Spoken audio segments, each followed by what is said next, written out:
제발이요. 더 이상은. 시아버님의 거칠고 큰 손이 제 어깨를 붙잡았습니다. 저는 필사적으로 도망치려 했지만 힘센 그분 앞에서는 무력했죠. 20살 나이 차이를 극복하고 한국의 사과 농장으로 시집온 필리핀 여성 말이야. 하지만 자상했던 남편과 인자했던 시아버지의 진짜 모습이 드러나면서 그녀의 꿈은 악몽으로 변했습니다. 매일 밤 사과 창고에서 벌어지는 끔찍한 일과 남편의 충격적 배신, 절망 속에서 그녀는 가장 약한 자신을 버리고 복수를 준비하기로 결심합니다. 이 이야기가 마음에 와닿으신다면 댓글로 숫자 1을 남겨주세요. 여러분의 작은 응원이 제게는 큰 힘이 됩니다. 구독과 좋아요는 다음 이야기를 들려드리는 원동력이 됩니다. 그럼 이야기 시작하겠습니다. 제 이름은 마리아. 올해 28살 된 필리핀 여성입니다. 저의 고향은 팔라완 섬이 작은 어촌 마을입니다. 코코넛 나무 그늘 아래 끝없이 펼쳐진 바다와 소나기가 내리면 짠내가 진동하던 그곳에서 저는 가난했지만 행복한 어린 시절을 보냈습니다. 하지만 어른이 된다는 것은 꿈만으로는 살 수 없다는 걸 깨닫는 과정이었습니다. 부모님은 평생 고기잡이를 하셨지만 우리 5남매의 입을 다 채워주기엔 늘 부족했습니다. 저는 맏딸로서 이 지긋지긋한 가난을 끊어내고 싶었습니다. 한국 드라마에 나오는 멋진 도시와 열심히 일하면 누구나 잘 살 수 있다는 코리안 드림은 그런 저에게 한 줄기 빛 같았습니다. 그러던 중 마을 결혼 중매인을 통해 한국 남자를 소개받게 되었습니다. 사진 속 남자는 저보다 20살은 많아 보였지만 선하게 웃는 인상이 마음에 들었습니다. 경상북도 청송에서 아주 큰 사과 농장을 운영한다는 말에 제 가슴은 희망으로 부풀어 올랐습니다. 며칠 뒤 그가 직접 필리핀으로 저를 보러 왔습니다. 그의 이름은 박준호. 사진보다 조금 더 나이 들어 보였지만 서툰 타갈로그어로 제게 인사하는 모습이 순박해 보였습니다. 그는 자신의 농장 사진을 보여주며 가을이면 온 산이 빨갛게 물들 만큼 아름다운 곳이라고 자랑했습니다. 아버지를 일찍 여인 저에게 그는 홀로 계신 아버지를 모시고 산다며 아버님 또한 성품이 온화하고 자상한 분이라고 몇 번이나 강조했습니다. 그의 진심 어린 모습에 저는 마침내 결혼을 결심했습니다. 가족들은 눈물을 흘리면서도 좋은 곳으로 시집 간다며 제 등을 두드려 주었습니다. 그렇게 저는 낯선 땅에서의 새로운 삶을 시작하게 되었습니다. 처음 청송에 도착했을 때 저는 제 눈을 의심했습니다. 준호 씨 말대로 그의 농장은 정말 거대하고 아름다웠습니다. 산 하나를 통째로 깎아 만든 듯한 농장에는 사과나무가 끝도 없이 펼쳐져 있었고 가을 햇살을 받은 사과들은 보석처럼 반짝였습니다. 시아버님 되실 박 어르신은 처음 만난 저를 친딸처럼 따뜻하게 맞아주셨습니다. 오늘 고생 많았다, 아가야. 이제 여기가 내 집이야. 굵고 투박한 손으로 제 손을 잡아주시던 그 온기를 저는 아직도 기억합니다. 결혼 후 첫 몇 달은 꿈만 같았습니다. 남편 준호 씨는 서툰 한국말을 쓰는 저를 위해 밤마다 한국어 책을 읽어주었고 주말이면 차를 몰고 청송의 명소들을 데려가 주었습니다. 시아버님은 반찬 하나 시키지 않고 오히려 좋은 음식을 해주시며 제 건강을 살뜰히 챙겨주셨습니다. 저는 정말로 복을 받았다고 생각했습니다. 가난했던 필리핀에서의 삶을 보상받는 기분이었습니다. 하지만 그 행복이 신기루처럼 사라지는 데는 그리 오랜 시간이 걸리지 않았습니다. 비극의 씨앗은 제가 미처 알아차리지 못하는 사이 가장 따뜻해 보였던 땅에 조용히 뿌려지고 있었던 것입니다. 모든 것이 조금씩 어긋나기 시작한 것은 그의 가을 사과 수확이 한창의 무렵이었습니다. 남편 준호 씨는 수확한 사과를 팔기 위해 대도시 시장으로 며칠씩 집을 비우는 날이 잦아졌습니다. 집에는 저와 시아버님 단둘이 남게 되었습니다. 처음에는 아무렇지 않았습니다. 시아버님은 여전히 인자했고 저는 그를 친아버지처럼 따랐습니다. 그런데 어느 날부터인가 시아버님의 눈빛이 달라지기 시작했습니다. 저를 바라보는 그의 시선 속에는 이전에는 없었던 무언가가 담겨 있었습니다. 며느리를 향한 따뜻한 눈빛이 아닌 무언가 다른 끈적하고 불쾌한 감정이었습니다. 어느 날 저녁, 제가 부엌에서 혼자 저녁 준비를 하고 있을 때였습니다. 시아버님이 조용히 제 등 뒤로 다가왔습니다. 저는 인기척에 놀라 뒤를 돌아보았고 그는 아무렇지 않다는 듯 웃으며 말했습니다. 우리 며느리 음식 솜씨가 날로 느는구나. 그러면서 그는 제 어깨에 손을 올렸습니다. 그런데 그의 손길이 이상했습니다. 격려하듯 툭툭 치고 지나가는 것이 아니라 제 어깨를 지그시 누르며 한참이나 머물렀습니다. 저는 온몸이 굳어버리는 것을 느꼈습니다. 내가 너무 예민한 걸까? 한국 문화는 원래 이런 걸까? 애써 아무렇지 않은 척했지만 등줄기를 타고 오르는 불쾌한 감정은 어쩔 수가 없었습니다. 그날 이후 그의 이상한 행동은 점점 더 노골적으로 변해갔습니다. 남편이 없는 날이면 그는 거실을 서성거리거나 제 방문 앞을 일부러 몇 번씩 지나다녔습니다. 제가 방 안에 있다는 것을 알면서도 굳이 헛기침을 하거나 문고리를 만지작거렸습니다. 집이라는 가장 편안해야 할 공간이 숨막히는 감옥처럼 변해가고 있었습니다. 가장 두려운 순간은 시아버지가 저를 사과 창고로 부를 때였습니다. 농장 한쪽에 있는 거대한 저장 창고는 한낮에도 서늘한 기운이 감도는 곳이었습니다. 그는 사과 상자를 정리해야 한다거나 창고 안을 청소해야 한다는 핑계로 저를 그곳으로 데려가곤 했습니다. 처음에는 아무 의심 없이 그를 따라 나섰습니다. 하지만 육중한 철문이 쿵 소리를 내며 닫히는 순간 저는 깨달았습니다. 그곳은 더 이상 과일을 보관하는 곳이 아니었습니다. 차막에 켜진 희미한 백열등 불빛만이 어둠을 밝히고 있었습니다. 사과가 익어가는 달콤한 향기와 차갑고 눅눅한 흙냄새가 뒤섞여 기묘한 분위기를 자아냈습니다. 시아버지는 문을 안에서 걸어 잠갔습니다.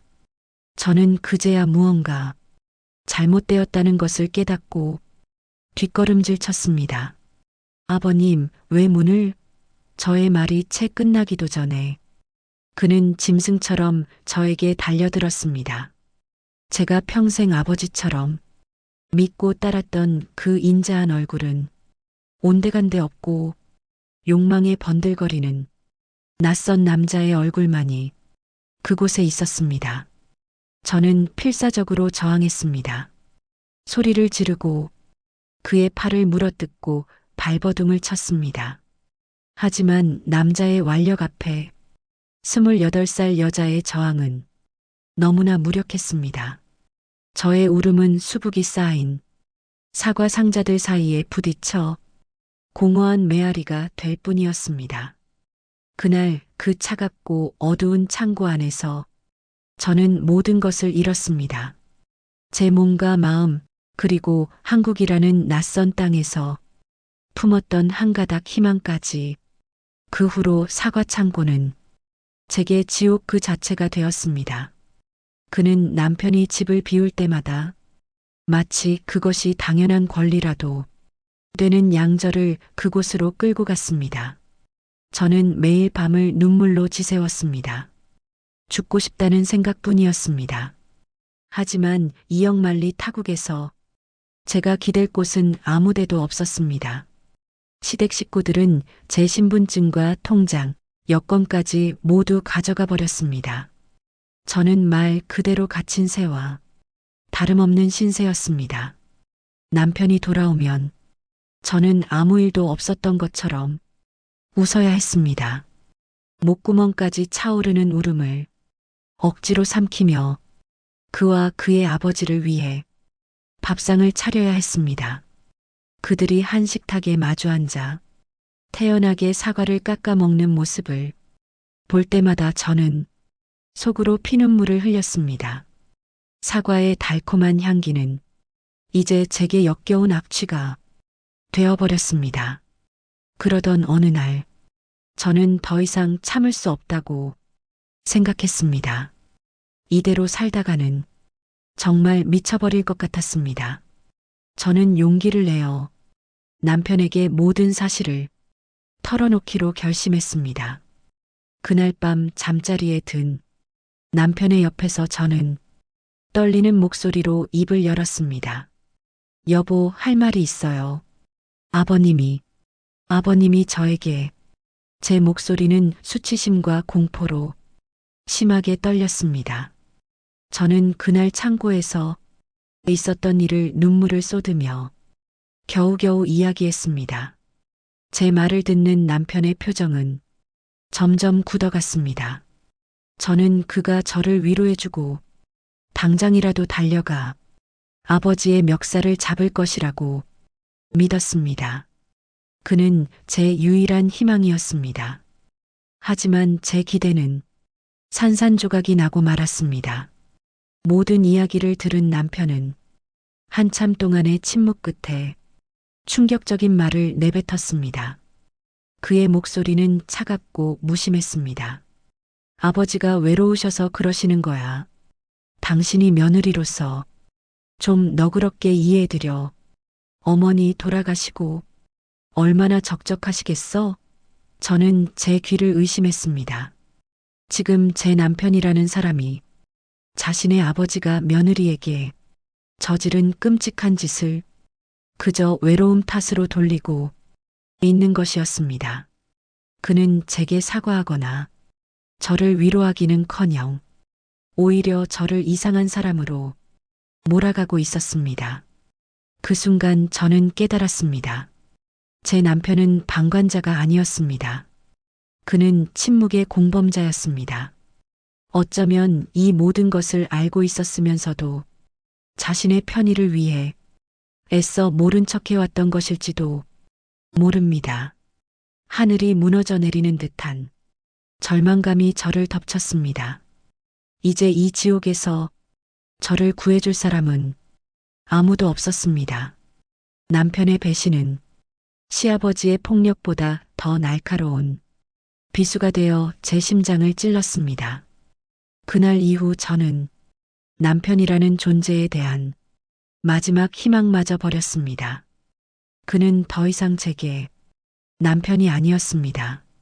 그저 아버지의 욕망을 채워주는 도구로서 저를 이 집에 묶어두는 또 다른 가해자일 뿐이었습니다. 저는 그의 얼굴을 마주하는 것조차 역겨웠습니다. 하지만 저는 그들 앞에서 아무것도 표현할 수 없었습니다. 저는 철저히 혼자였고 약자였습니다. 제가 할 수 있는 것은 그저 죽은 사람처럼 감정을 지우고 하루하루를 버텨내는 것뿐이었습니다. 저는 그들의 겉과 속이 다른 모습에 소름이 돋았습니다. 낮에는 마을 사람들에게 둘도 없는 효자 아들과 인자한 아버지 행세를 했습니다.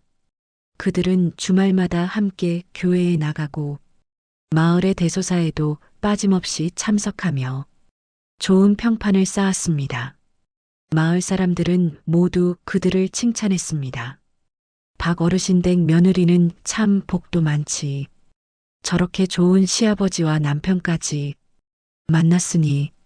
그 말을 들을 때마다 저는 속으로 울었습니다.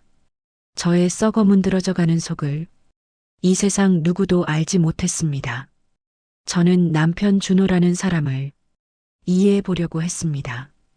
그는 왜 이렇게까지 비겁하고 나약한 인간이 되었을까? 시간이 지나면서 저는 그 이유를 어렴풋이 짐작할 수 있게 되었습니다.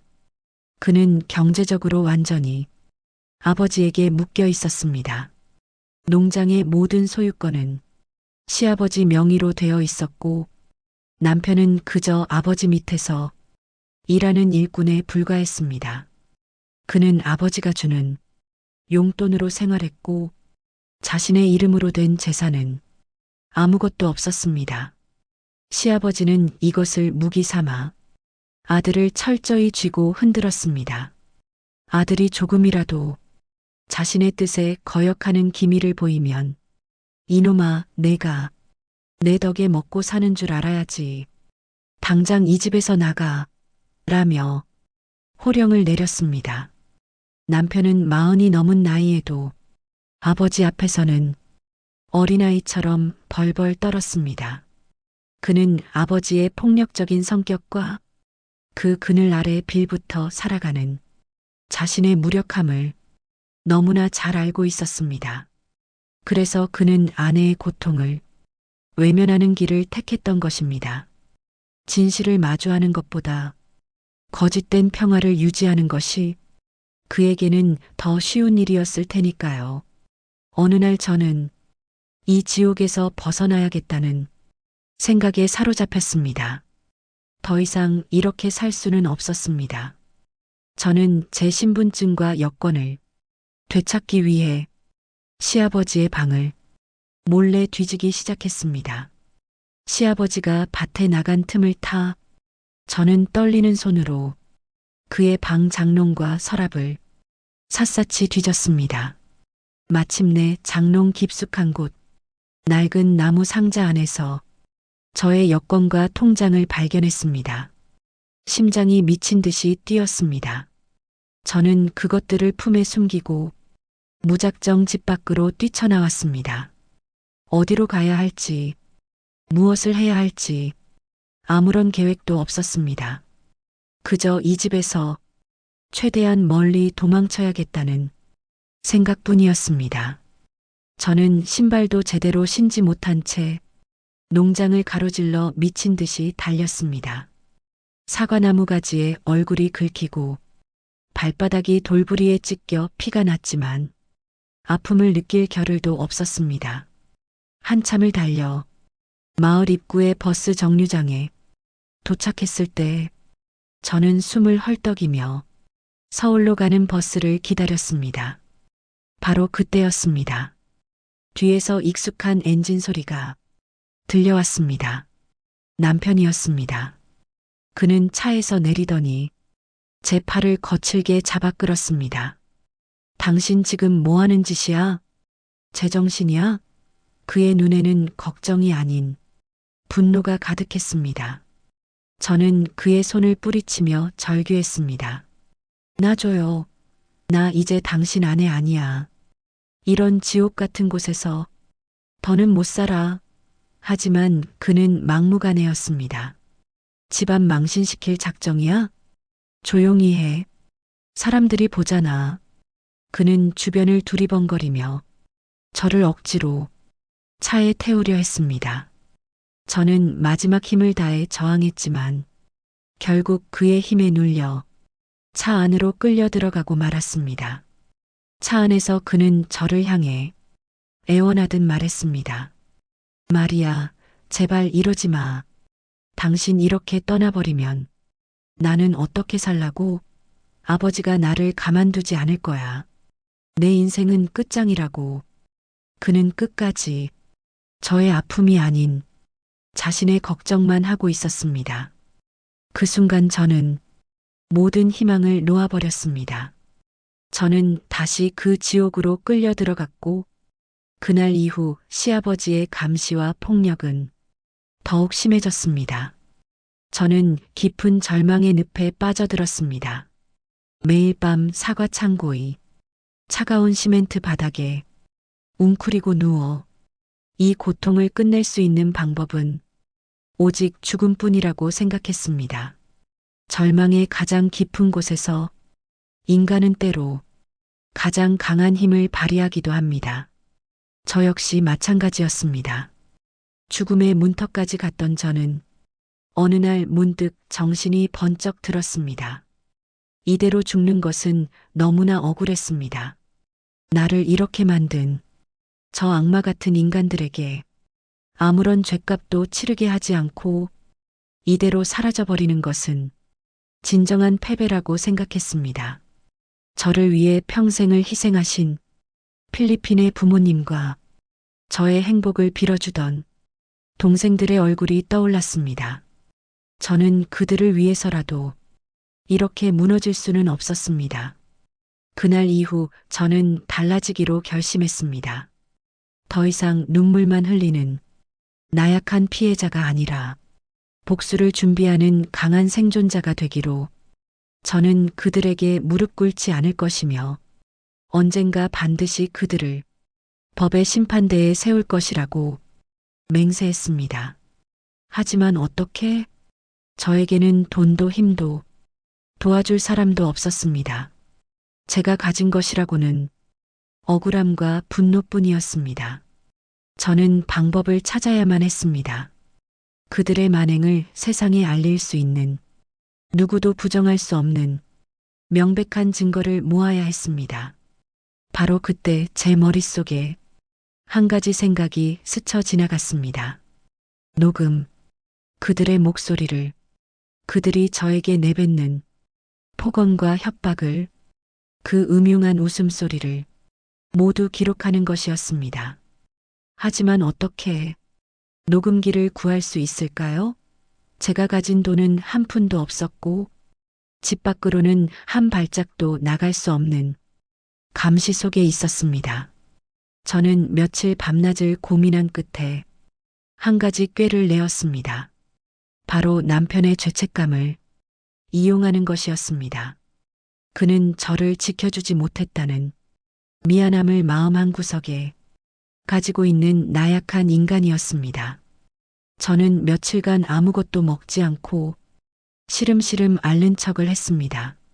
제 모습에 남편은 안절부절 못하며 제 곁을 맴돌았습니다. 저는 힘없는 목소리로 그에게 말했습니다. 여보, 제가 한국말이 서툴러서 아버님 말씀을 잘 알아듣지 못해서 자꾸 실수를 하는 것 같아요. 그래서 아버님이 화가 나시는 것 같고요. 혹시 한국말 공부를 할 수 있는 작은 녹음기 하나만 사줄 수 없을까요? 라디오 방송이라도 녹음해서 들으면 한국말이 빨리 늘 것 같아요. 저의 간절한 부탁에 그는 잠시 망설이는 듯 했습니다. 하지만 며칠간 굶어해진 제 얼굴을 보더니 결국 고개를 끄덕였습니다.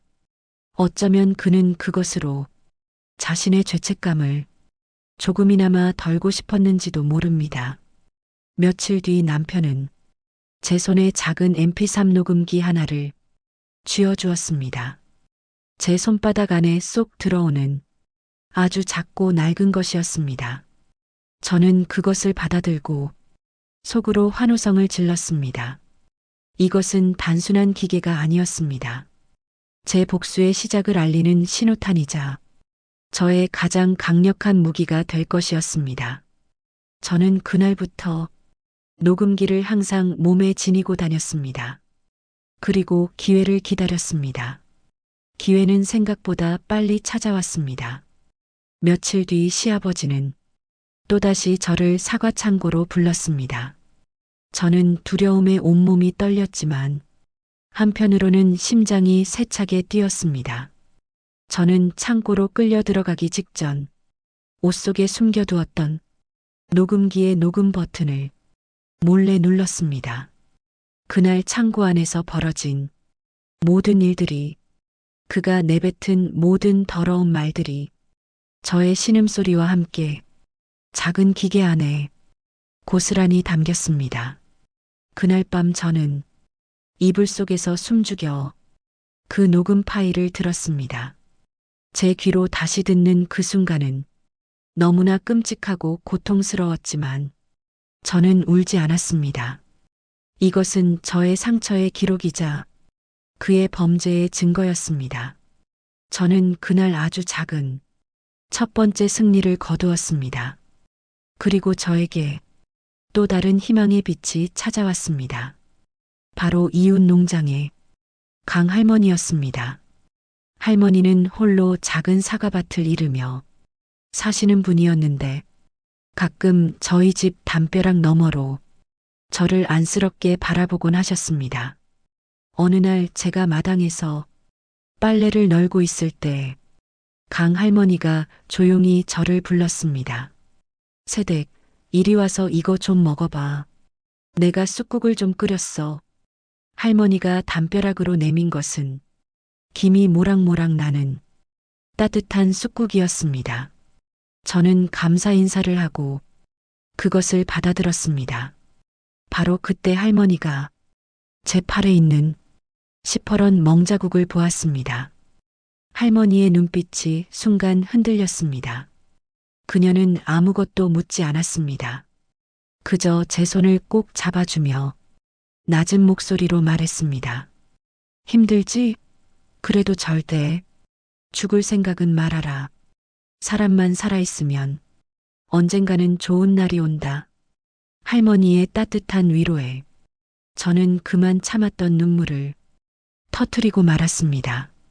그날 저는 처음으로 제 편이 되어줄 사람을 만났습니다. 강 할머니와의 만남은 제 삶에 작은 변화를 가져왔습니다. 굳게 닫혀있던 제 마음에 아주 작은 틈이 생겼고 그 틈으로 희미한 빛이 스며들기 시작했습니다. 할머니는 제게 많은 것을 묻지 않으셨습니다. 그저 제가 처한 상황을 짐작한다는 듯 조용히 제 곁을 지켜주셨습니다. 시아버지와 남편의 눈을 피해 할머니는 담벼락 너머로 따뜻한 음식을 건네주시거나 밭에서 캔 약초를 달여다 주셨습니다. 그것은 단순한 음식이 아니었습니다. 너는 혼자가 아니다라는 세상에서 가장 따뜻한 위로였습니다. 저는 계속해서 증거를 모았습니다. 녹음기는 제 몸의 일부처럼 항상 저와 함께 했습니다. 시아버지의 음흉한 농담, 남편의 비겁한 변명, 그들이 저를 비웃고 모욕하는 모든 순간들이 차곡차곡 기록되었습니다. 사과창고, 그 공포의 장소는 거꾸로 진실의 증거를 쌓아 올리는 가장 중요한 공간이 되었습니다. 저는 녹음 파일들을 날짜별로 정리하고 그날 있었던 일들을 타갈로그어로 쓴 일기장에 꼼꼼하게 기록했습니다. 언젠가 이 모든 것이 법정에서 그의 죄를 입증할 가장 강력한 증거가 될 것이라고 믿었습니다. 하지만 증거를 모으는 과정은 결코 순탄하지 않았습니다. 시아버지는 점점 더 교활해졌고 저의 작은 변화를 의심하기 시작했습니다. 예전처럼 절망에 빠져 울기만 하던 제가 언젠가부터 눈물을 그치고 자신을 똑바로 쳐다보는 날이 많아졌기 때문일 것입니다. 어느 날 그가 제게 물었습니다. 요즘 너 좀 이상하구나. 무슨 꿍꿍이라도 있는 게냐? 그의 날카로운 질문에 심장이 철렁 내려앉았지만 저는 애써 태어난 척 대답했습니다. 아닙니다, 아버님. 제가 뭐요? 하지만 그는 의심의 눈초리를 거두지 않았습니다. 가장 아찔했던 순간은 그가 제 방을 예고 없이 뒤졌을 때였습니다. 그날도 그는 저를 창고로 끌고 가려 했지만 제가 몸이 좋지 않다는 핑계로 버티자 그는 화를 내며 제 방으로 쳐들어왔습니다. 내년이 꾀병을 부리는구나. 그는 제 이불과 옷가지를 마구잡이로 뒤집어 놓았습니다. 저는 심장이 멎는 듯 했습니다. 녹음기와 일기장을 침대 밑 깊숙한 곳에 숨겨두기는 했지만 만약 발각되기라도 한다면 모든 것이 끝장이었습니다. 그는 한참이나 방 안을 뒤지다가 결국 아무것도 찾아내지 못하고 혀를 차며 방을 나갔습니다. 그가 나간 뒤 저는 다리에 힘이 풀려 그 자리에 주저앉고 말았습니다. 온몸이 사시나무처럼 떨렸습니다. 이대로는 안 되겠다. 더 안전한 곳에 증거를 숨겨야 한다는 생각이 들었습니다. 저는 강 할머니에게 도움을 청했습니다. 할머니는 제 이야기를 들으시고는 한밤중에 모두가 잠든 틈을 타 저희 집 담벼락 밑으로 오셨습니다. 저는 녹음기와 일기장을 작은 비닐봉지에 담아 담 너머에 있는 할머니에게 조심스럽게 건넸습니다. 할머니, 부디 이것 좀 맡아주세요. 제 목숨보다 더 중요한 것입니다. 할머니는 아무 말 없이 그것을 받아 품에 숨기시고는 제 손을 꼭 잡아주셨습니다. 걱정 말아라. 내 목숨을 걸고 지켜줄 테니. 그날 이후 저희 가장 중요한 증거들은 가장 안전한 곳에 보관되었습니다. 증거가 쌓여갈수록 제 마음속의 용기도 함께 자라났습니다. 이제는 더 이상 도망치거나 숨는 것이 아니라 정면으로 맞서 싸워야 할 때가 다가오고 있음을 느꼈습니다. 저는 강 할머니에게 변호사를 만나고 싶다는 뜻을 전했습니다. 하지만 어떻게? 저는 집 밖으로 한 발짝도 나갈 수 없는 몸이었습니다. 강 할머니는 며칠을 고민하시더니 좋은 방법이 있다며 제게 말씀해 주셨습니다. 할머니는 대구에 사는 아들 집에 다녀온다는 핑계로 자신의 오랜 지인이라는 변호사에게 제 사연을 전하고 그 변호사가 직접 이곳 청송으로 오게 하겠다는 것이었습니다. 물론 시아버지와 남편에게는 할머니의 먼 친척이 잠시 다녀가는 것처럼 꾸며야 했습니다. 그것은 매우 위험하고 대담한 계획이었지만 우리에게는 다른 선택의 여지가 없었습니다. 며칠 뒤 강 할머니는 제게 작은 쪽지를 건네주셨습니다. 거기에는 날짜와 시간 그리고 김영미 변호사라는 이름이 적혀 있었습니다. 심판의 날이 조금씩 다가오고 있었습니다. 약속한 날이 되었습니다. 제 심장은 아침부터 진정되지 않고 세차게 뛰어댔습니다. 오늘 저는 제 운명을 바꿀지도 모르는 사람을 만나게 됩니다. 강 할머니의 계획대로 김영미 변호사님은 할머니의 조카 행세를 하며 저희 집을 방문하기로 했습니다. 시아버지와 남편에게는 할머니가 대구 사는 조카에게 농장에서 일손 도울 사람을 수소문해 달라 부탁했고 그 조카가 직접 사람을 데리고 인사를 오기로 했다고 둘러댔습니다. 일손이 부족했던 터라 그들은 별다른 의심 없이 고개를 끄덕였습니다. 오후 2시 낡은 승용차 한 대가 저희 집 마당으로 들어섰습니다. 차에서 내린 것은 강 할머니와 세련된 정장 차림의 젊은 여성이었습니다. 바로 김영미 변호사님이었습니다. 저는 떨리는 마음을 애써 감추고 공손하게 허리를 숙여 그들을 맞이했습니다.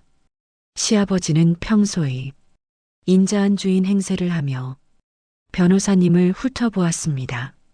아이고, 귀한 분이 이 누추한 곳까지 오셨네. 우리 강 여사님 조카 되시는 분이요? 김 변호사님은 조금도 당황한 기색 없이 화사하게 웃으며 대답했습니다. 네, 어르신. 말씀 많이 들었습니다. 이모님께서 늘 어르신 댁 칭찬을 많이 하셔서요. 그녀의 자연스러운 연기에 저는 속으로 감탄했습니다. 시아버지는 흡족한 미소를 지으며 저희를 거실로 안내했습니다. 남편도 어색하게 웃으며 그 뒤를 따랐습니다. 거실에 마주 앉은 그 시간은 제게는 피를 말리는 고문과도 같았습니다. 원수들과 저의 유일한 희망이 될지도 모르는 사람이 한 공간에 앉아 태연하게 사과를 깎아 먹으며 대화를 나누고 있었습니다. 저는 끓어오르는 분노와 초조함을 감추기 위해 차잔을 든 손이 떨리지 않도록 필사적으로 힘을 주어야 했습니다. 강 할머니가 재치 있게 분위기를 이끌었습니다. 박 영감, 우리 조카가 말이야. 이왕 여기까지 왔으니 새한테 농장 구경이라도 좀 시켜달라네. 젊은 사람들끼리 통하는 것도 있을 테니. 그 말에 시아버지는 흔쾌히 고개를 끄덕였습니다. 그럼 그래야지. 말이야, 어서 손님 모시고 농장 한 바퀴 돌고 오너라. 마침내 저는 변호사님과 단둘이 있을 기회를 얻게 되었습니다. 우리는 농장을 걷는 척하며 집에서 가장 멀리 떨어진 사과나무 그늘 아래로 향했습니다.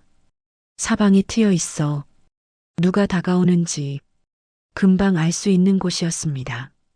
그곳에 이르자 변호사님의 표정이 순식간에 진지하게 변했습니다. 시간이 없습니다. 마리아 씨. 강 할머니께 모든 이야기는 들었습니다. 가지고 계신 증거라는 것을 보여주시겠어요? 저는 주위를 살핀 뒤 품속에 숨겨두었던 작은 USB 하나를 그녀에게 건넸습니다. 거기에는 제가 그동안 모아온 모든 녹음 파일과 일기를 찍은 사진 파일들이 담겨 있었습니다. 강 할머니가 미리 준비해 주신 것이었습니다. 변호사님은 작은 휴대용 기기로 그 안의 파일들을 확인하기 시작했습니다. 파일이 하나씩 열릴 때마다 그녀의 미간은 깊게 찌푸려졌습니다. 마침내 마지막 파일을 확인했을 때 그녀는 긴 한숨을 내쉬며 저를 바라보았습니다. 그녀의 눈에는 깊은 분노와 연민이 함께 담겨 있었습니다. 마리아 씨, 정말 힘드셨겠군요. 이건 의심의 여지가 없는 명백한 범죄입니다. 이 정도 증거라면 우리가 충분히 이길 수 있습니다. 그녀의 단호한 목소리에 저는 그만 참았던 눈물을 터뜨리고 말았습니다. 처음으로 누군가가 제 고통을 믿어주고 제 편에 서서 싸워주겠다고 말해주었습니다. 그녀는 제 눈물을 닦아주며 앞으로의 계획에 대해 차분하게 설명해 주었습니다. 먼저 저를 이 지옥 같은 집에서 안전하게 빼내는 것이 급선무였습니다. 그녀는 여성보호쉼터와 연계하여 제가 머물 곳을 마련해 주겠다고 했습니다. 그 후에는 곧바로 시아버지를 고소하고 남편을 상대로 이혼 소송을 진행할 것이라고 했습니다.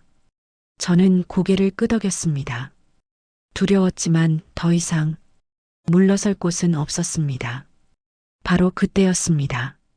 저 멀리서 남편이 우리 쪽으로 걸어오는 것이 보였습니다. 손님 접대가 소홀한 것 같아서요. 그는 어색하게 웃으며 다가왔습니다. 변호사님은 순식간에 표정을 바꾸고 다시 화사하게 웃으며 말했습니다. 아닙니다. 농장이 너무 아름다워서 시간 가는 줄도 몰랐네요. 이제 슬슬 돌아가 봐야겠습니다. 그 아슬아슬한 순간을 넘기고 우리는 집으로 돌아왔습니다. 변호사님은 돌아가기 직전 저와 악수를 하며 제 손에 작은 쪽지 하나를 쥐어주었습니다.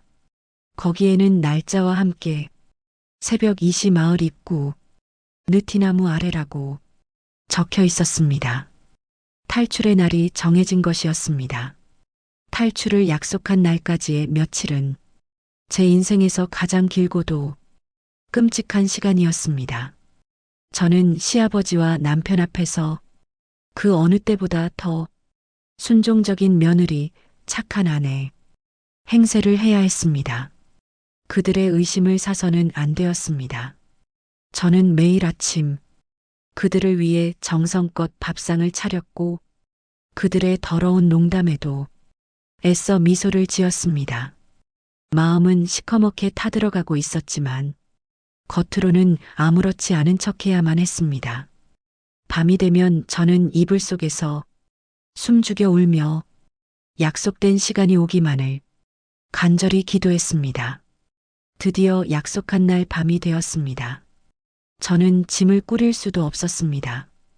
그저 평소에 입던 옷차림 그대로 몸만 빠져나가야 했습니다. 자정이 넘고 시아버지와 남편이 깊은 잠에 빠진 것을 확인한 뒤 저는 조용히 제 방을 빠져나왔습니다. 마룻바닥이 삐걱거리는 소리 하나에도 심장이 멎는 것 같았습니다. 저는 맨발로 살금살금 걸어 소리나지 않게 현관문을 열었습니다. 차가운 밤 공기가 제 얼굴을 스치는 순간 저는 비로소 자유를 향한 첫걸음을 떼었음을 실감했습니다. 마을 입구 느티나무까지는 꽤 먼 거리였습니다. 저는 어둠 속을 미친 듯이 달렸습니다. 뒤에서 누군가 쫓아오는 것 같은 환각에 몇 번이나 뒤를 돌아보았습니다. 마침내 약속 장소에 도착했을 때 어둠 속에 숨겨진 승용차 한 대가 헤드라이트를 짧게 깜빡였습니다. 김영미 변호사님이었습니다. 저는 눈물을 터뜨리며 차 안으로 뛰어들었습니다. 괜찮아요, 마리아 씨. 이제 다 괜찮아요. 변호사님은 저를 안아주며 위로해 주었습니다. 차는 조용히 어둠 속을 뚫고 청송을 빠져나갔습니다. 저는 차창 밖으로 점점 멀어지는 그 지옥 같은 집을 바라보며 다시는 이곳으로 돌아오지 않으리라고 굳게 맹세했습니다. 몇 달 뒤 드디어 첫 재판이 열리는 날이 되었습니다. 저는 김영미 변호사님과 함께 법원으로 향했습니다. 법정으로 들어서는 순간 저는 피고인석에 앉아 있는 시아버지와 방청석에 앉아 있는 남편의 얼굴을 보았습니다. 시아버지는 저를 보자 경멸과 분노가 뒤섞인 눈으로 저를 노려보았습니다. 하지만 저는 더 이상 그의 시선을 피하지 않았습니다. 저는 허리를 꼿꼿이 세우고 당당하게 그의 눈을 마주 보았습니다. 재판이 시작되었습니다. 시아버지 측 변호사는 저를 돈을 목적으로 의도적으로 시아버지를 유혹한 부도덕한 외국인 며느리로 몰아갔습니다. 드디어 제가 증인석에 설 차례가 되었습니다. 저는 떨리는 걸음으로 증인석에 섰습니다. 판사님이 제게 물었습니다. 증인, 피고인이 증인을 성폭행한 것이 사실입니까? 저는 심호흡을 한번 하고 제 인생을 바꾼 그날의 기억을 그리고 그 후로 반복된 지옥 같은 시간들을 최대한 담담하게 이야기하기 시작했습니다. 제 목소리는 처음에는 조금 떨렸지만 이야기를 할수록 점점 더 단단해졌습니다. 그때 김영미 변호사님이 자리에서 일어났습니다. 그녀는 판사님에게 증거 자료를 제출하겠다고 말했습니다. 그리고 법정에는 제가 목숨을 걸고 모았던 녹음 파일이 재생되기 시작했습니다. 아가, 이리 와보거라. 아비가 외로워서 그런다. 소리 지르지 마라. 내가 소리쳐봤자 여기는 아무도 오지 않아. 시아버지의 음흉한 목소리와 저의 겁에 질린 신음소리 그리고 필사적인 저항의 목소리가 법정 전체에 울려 퍼졌습니다. 녹음 파일이 재생되는 동안 시아버지의 얼굴은 하얗게 질려갔습니다. 그는 거짓말이야. 저건 조작된 거야. 라고 소리쳤지만 그의 목소리는 절박하게 떨리고 있었습니다. 몇 주 뒤 마침내 선고 공판이 열리는 날이 되었습니다. 판사님이 자리에서 일어나 길고 엄숙한 목소리로 판결문을 읽어 내려가기 시작했습니다. 피고인 박영수, 피고인은 자신의 아들보다 어린 며느리를 상대로 자신의 보호와 감독 아래에 있는 가족에게 인간으로서는 참아할 수 없는 끔찍한 범죄를 저질렀습니다. 주문, 피고인 박영수를 무기징역에 처한다. 그 말이 법정에 울려 퍼지는 순간 저는 저도 모르게 눈물을 터뜨리고 말았습니다. 그것은 슬픔의 눈물이 아니었습니다.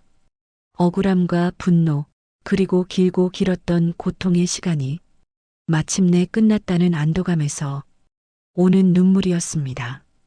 그 후 남편을 상대로 한 이혼 소송도 순조롭게 진행되었습니다. 저는 위자료로 농장의 일부를 받게 되었습니다. 돈이 목적은 아니었지만 그것은 제가 지난 세월 동안 겪었던 고통에 대한 최소한의 보상이자 제가 새로운 삶을 시작할 수 있는 발판이 되어 주었습니다. 저는 그 돈으로 가장 먼저 필리핀에 계신 부모님과 가족들을 한국으로 초청했습니다. 공항에서 몇 년 만에 다시 만난 가족들을 부둥켜 안고 저희는 한참을 울었습니다. 모든 법적인 절차가 마무리되고 저는 마침내 온전한 자유의 몸이 되었습니다. 더 이상 저는 누군가의 며느리도 아내도 아니었습니다. 저는 오롯이 제 이름 마리아로 다시 태어났습니다. 저는 제가 위자료로 받은 농장으로 향했습니다. 그리고 그곳에 제 손으로 직접 만든 작은 간판 하나를 걸었습니다. 거기에는 서툰 한국말로 이렇게 적혀 있었습니다. 마리안의 농장. 그로부터 3년이라는 세월이 흘렀습니다. 청송의 가을은 그 어느 때보다 아름다웠고 제 농장의 사과나무들은 탐스러운 결실을 주렁주렁 매달고 있었습니다.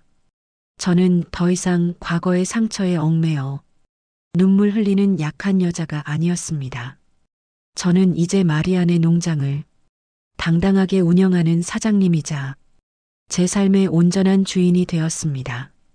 저는 저와 같은 아픔을 가진 다른 이주 여성들에게도 작은 힘이 되어주고 싶었습니다. 그래서 농장이 어느 정도 자리를 잡은 뒤 저는 한국 생활에 어려움을 겪는 필리핀 여성들을 직원으로 고용하기 시작했습니다. 저희 농장은 단순히 일만 하는 곳이 아니었습니다. 우리는 함께 한국말을 공부하고 서로의 문화를 나누고 타향살이의 서러움을 함께 달래주는 또 다른 가족이 되었습니다. 주말이면 농장 마당에서는 필리핀 아도보와 한국의 김치찌개가 함께 끓는 정겨운 풍경이 펼쳐졌습니다. 가끔 저는 사과 창고 앞에 설 때가 있습니다. 한때 저에게 지옥과도 같았던 그곳. 이제 그곳은 더 이상 공포의 공간이 아닙니다. 창고 안에는 제가 수확한 빨갛고 탐스러운 사과들이 달콤한 향기를 풍기며 가득 쌓여 있습니다. 그것은 제 눈물과 땀 그리고 희망의 결실입니다. 저는 그곳을 증거의 방이라고 부릅니다. 제 과거의 아픔을 증명하고 제가 모든 것을 이겨냈다는 살아있는 증거가 담긴 방. 저는 앞으로도 제 이름 마리아로 이곳 청송에서 저의 이야기를 계속 써내려갈 것입니다. 우리의 삶은 때로는 우리가 감당하기 힘든 시련과 고난을 안겨주기도 합니다. 하지만 가장 깊은 어둠 속에서도 한 줄기 빛은 반드시 존재합니다. 오늘 이야기의 주인공 마리아처럼 절망적인 상황 속에서도 용기를 잃지 않고 자신의 존엄성을 지켜낸 모든 분들에게 깊은 존경의 마음을 전합니다. 이 사회가 더 이상 약자의 눈물을 외면하지 않고 모든 생명이 존중받는 따뜻한 세상이 되기를 소망합니다. 여러분의 삶을 지지하고 응원하는 사람들이 곁에 있다는 것을 잊지 마세요. 오늘 이야기가 여러분이 마음에 깊은 울림을 주었다면 구독과 좋아요로 응원해 주시면 감사하겠습니다. 여러분은 마리아의 용기 있는 선택에 대해 어떻게 생각하시나요? 여러분의 소중한 생각과 응원의 메시지를 댓글로 남겨주세요. 그 메시지들이 모여 지금 이 순간에도 어딘가에서 고통받고 있을 또 다른 마리아에게 큰 힘이 될 것입니다. 다음 이야기에서 더욱 의미 있는 사연으로 찾아뵙겠습니다. 감사합니다.